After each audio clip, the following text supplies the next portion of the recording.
Let's quickly take a look at what exactly are we looking at when we discuss the bilateral talks that's to take place later in the day. And as we have been mentioning time and again, that defense seems to be at the topmost priority of that very list, apart from trade talks that will take place between the two leaders. Here is a very data set that we present to you in terms of India's arm imports, and this is the Russia reset that it has in fact undergone.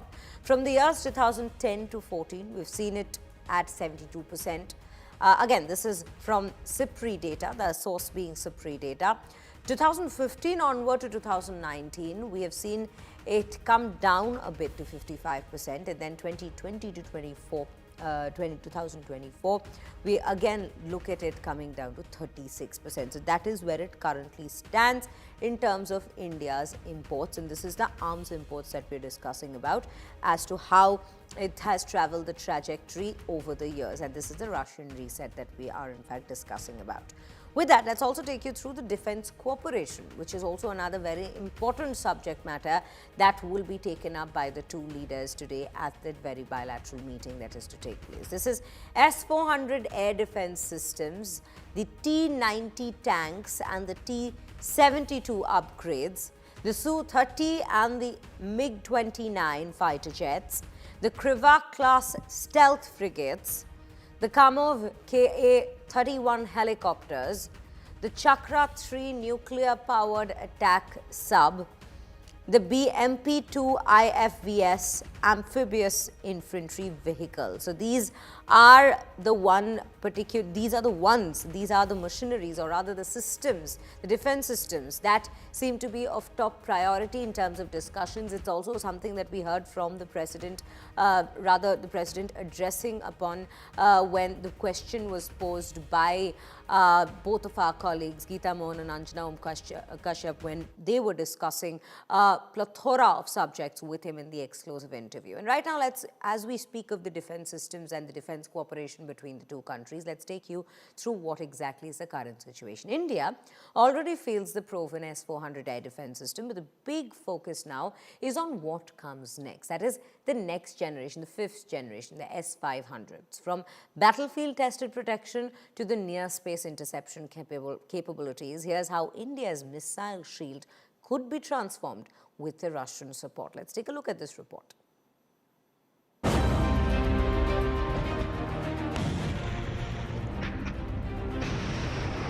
The S-400 air defense missile system, the difference maker during Operation Sindoor.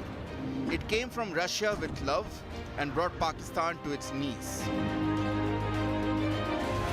But if India's enemies thought that the S-400 was deadly, wait till they face the wrath of the S-500.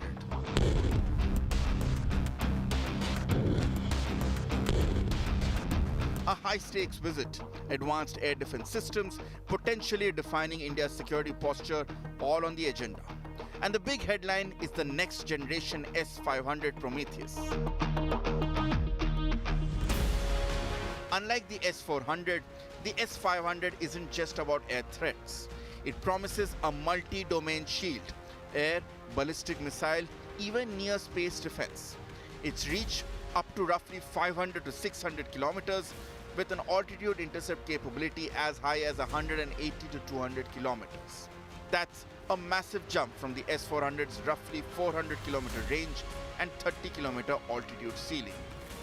The S-400 counters aircraft, drones and cruise missiles. The S-500 aims to handle all of that, plus long-range ballistic missiles, hypersonic weapons and strategic threats.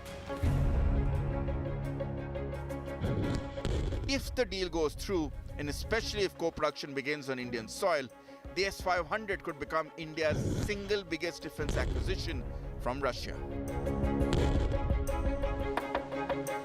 With Putin in New Delhi this week, attention is firmly on whether the S-500 deal and perhaps even joint production will be sealed.